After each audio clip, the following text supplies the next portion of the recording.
episode of Zodiac Call podcast series. So ito na nga ang ating inaabangan na season. Especially, inaabangan ng mga bawat bata, matanda, tito, tita. In short, lahat-lahat na sa letrang P, sa letrang A, at sa letrang S, ang katapusan ng finals. At ito ang Pasko.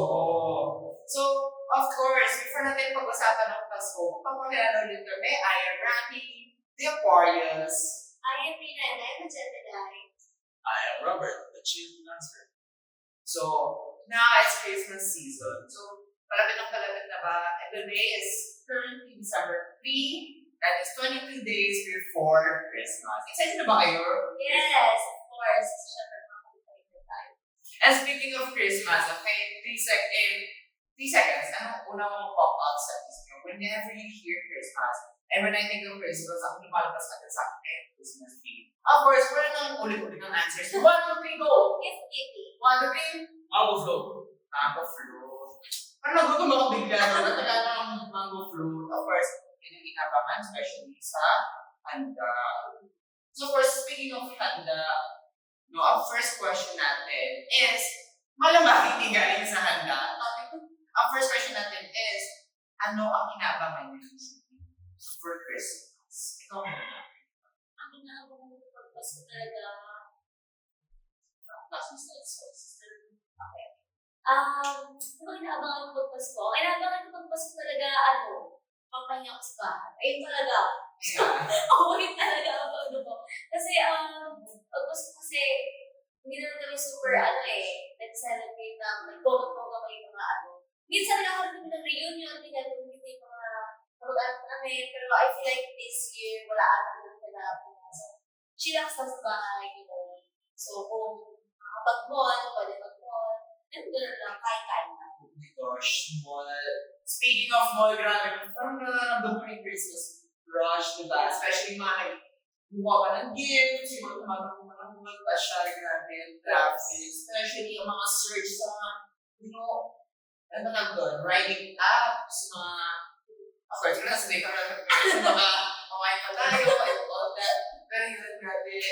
Yun yung, quite hindi ko naman miss Christmas. Yung traffic. How about you? Ano namang inaabangan mo every Christmas? Mga raffle events. Sleeves or minsan sa family. Nagbibigay ng ako sa age kasi ako sa platform. Release ako sa Japanese na nagbibigay sa surplus or wala akong kutsito. Wala ko or extra good pay. Hindi kasi the refund sa That would be a changes because yung mga gamit mo din, especially sa paghanda ng Noche Buena. Yes. Noche Buena. Yes. So, of course, speaking of Christmas, di ba na nasasagot ano ba yung inaabangan ko for Christmas? Ano bang inaabangan ko for Christmas? Usually, ang inaabangan ko is yung first yung family, reunion, parang yung mga pagkakas ko, mga cousins ko, na minsan lang kami nagkikita. Kasi, of course, busy na sila. Most of them are adults. They have their own personal lives, of course. They have their own family and at the same time. Of course, at sila may jowa, sana all. Baka na nalitirang single, of course, yung topic right. But, ayun, of course, yung mag-gather namin at the same time, of course, yung makuha ng mommy. So, mga games, of course, yung talagang mahalaga. Yes. Pwede nyo ako maging competitive sa bawat laro. All for the blue bills. Diba? Blue bills talaga. Blue bills. Kung walang blue bills, green bills. Parang orange ba? No. Yung niya $7. So, ayun na nga. So, speaking of Christmas, do you have any Christmas traditions? Ano ba yung tradition? Of course, let us ask our fellow zodiac callers, ano ba ang Christmas traditions sa families niyo? You may comment them down sa ating comment section para mabasa namin and get to know more about you guys. Christmas traditions talaga namin. Minsan, hindi na nagkakaroon ng reunion. Like, yun yung malaking family. Kasama yung mga second cousin, ganyan. Then, kapag gano'n yung mga pag-games kasi. So, you have prizes, and then later on, nagkakaroon kami ng parang mag-gather yung mag-pizza lang, ganyan, tapos may time for mag-pizza, may time for sa mga adults, gano'n. And then, ayun yung ginagawa namin. Pero kapag ka naman palang kami reunion, ayun usually talaga nag-ano ng mga mall, ganyan. Kaso pagkagawa lang talaga, yun yung traffic, sobra talaga, lalo sobrang daming tao sa mall. Minsan nakaka-enjoy, minsan hindi. Pero, that's still, the Christmas is nandun pa rin yung vibe, so, still fun. So, it's How about Tahimik lang yung Christmas ever since kasi siya tapos parang nasa nearest point kung saan pwede mag-release 3 out of 5 members ng party. I-reserve na lang namin for the new years. Mas big celebration. So, for the next question naman, ano naman ang food na inaabangan mo tuwing Christmas?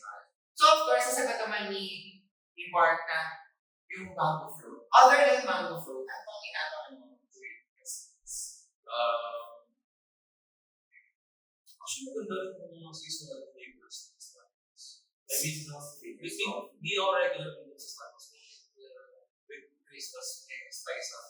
Hindi tayo susubukan ko kahit mga pagpipil. Mahal siya, pero, minsan mo. I remember trying one of their seasonal drinks. I remember I think I drank it when we went to Canada. It was a peppermint. And of course, it was the first thing I tried na something very new.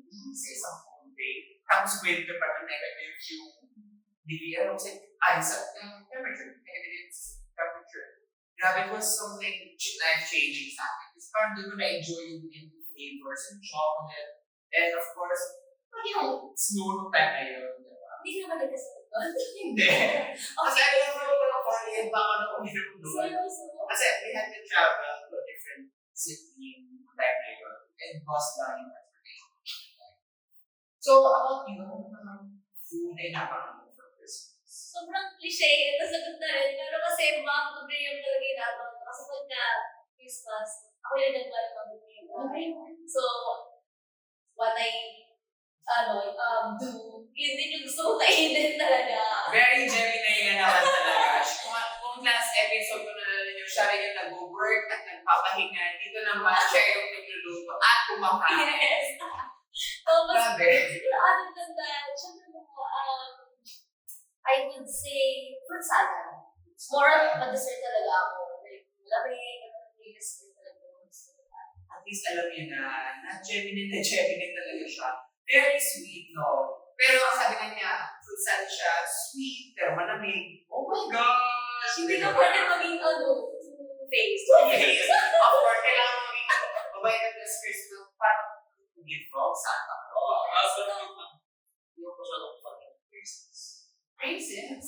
I like raisins for some reason. It has this very savory taste. It adds sweet foods, diba? Pero for me, when you ask me naman, ano naman ang inaabangan ko ng food during Christmas? It's actually, as of course, it's very adventurous food, very kind of exotic ones. For some reason, gusto mo matry something new or parang out of the usuals, no? Like, mga klase ng bibingka, there's different kinds. How about pho? Sorry? Pho. Vietnamese pho. I think, di mo siya sinaserve, but Chris. Hindi, meron siyang, around sa may Glorieta, meron sila exclusive na family foods. Talaga, libre ba? Something like that. Let us try that. So next, pag naglumpas na kami as a family, ano bang gawa pag Christmas? Siguro yung sinisikat lang ni ba siya last year or some? Sa TikTok, yung food with lots of cheese. Inabangan rin. Parang gusto ko kumuha mamaya. Palabas natin dito. Sa Pito ba, di ba? Pick up ata. Oh, at least somewhere there. Near naman sila from one another. Tsaka ano ba yun? For some reason, gusto ko tayo food cake. That's like something that I have never tried. So, gusto ko na na-try this time. So, for our next question, ano gusto naman ibigay to your family? And ano naman ang, ano mga gusto mong ibigay to your family and friends at the same time, ano gusto mong Mars? Pag-iisipan ko muna, mabasa ko. yung question. Siguro towards like, small examples. I think food din. Food. Like, dito ko sa alam niyo parang, if nakikita niyo sa Facebook, it's around people or something. Nag-grill sila ng malaking boxes ng tapos, it's a season talaga. And, nagre-request dito ako kahit taas ko gusto niya talaga, kahit huling Pasko niya na daw yun, kasi kumain na siya. Grilled na lang, or request mo na isang dito. Nakita niya kasi Manny Pacquiao yung tuna, sashimi, isang buo, like kalate. Yung siya nag-request, 15K. So, Actually, naging craving ko rin siya yung isang araw. Parang, sige, sashimi. Parang ba? Mga ganon, tuna, salmon, those are my favorite season. How about you? Ano gusto mo naman ibigay? Like, siguro sa family ko, ang gusto kong mabigay is more on service. Gusto kong makapag-luto para sa mga. Gusto sa ibang minsan? Oo. Wait lang, gusto iba luto or dadalhin mo sila sa place? Take out, okay.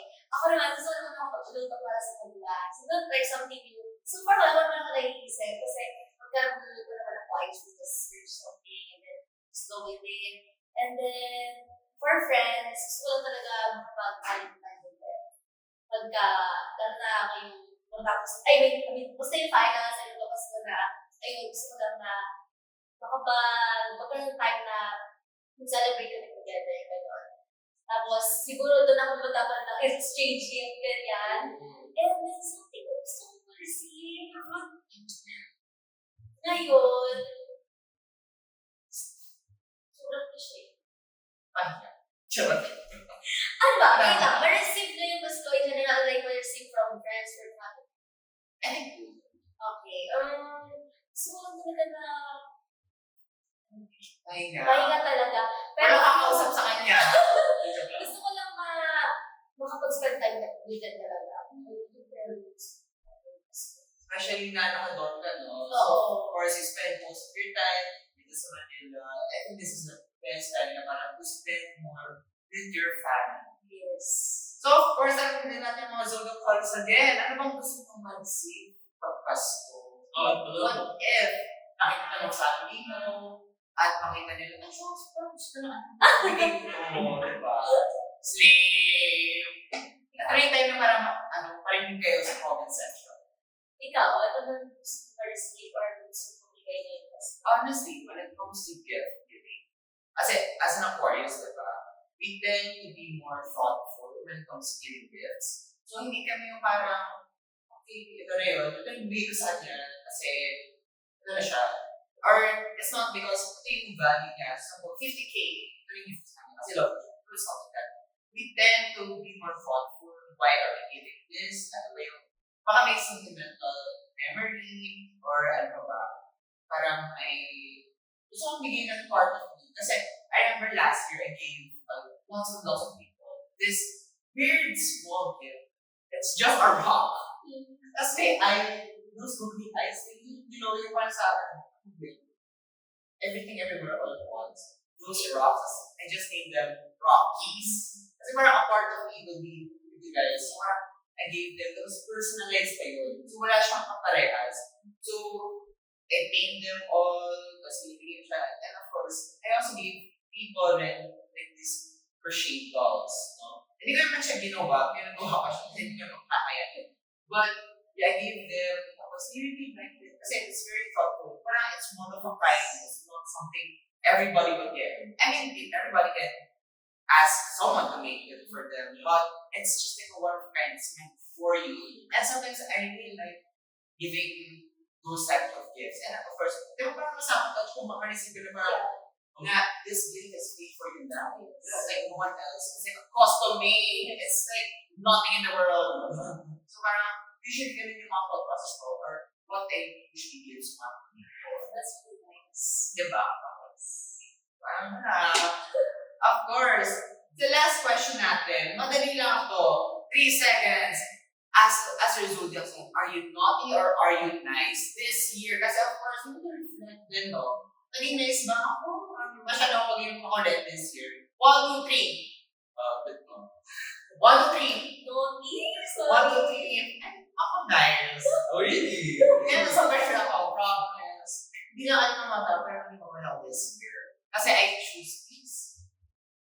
Thanks.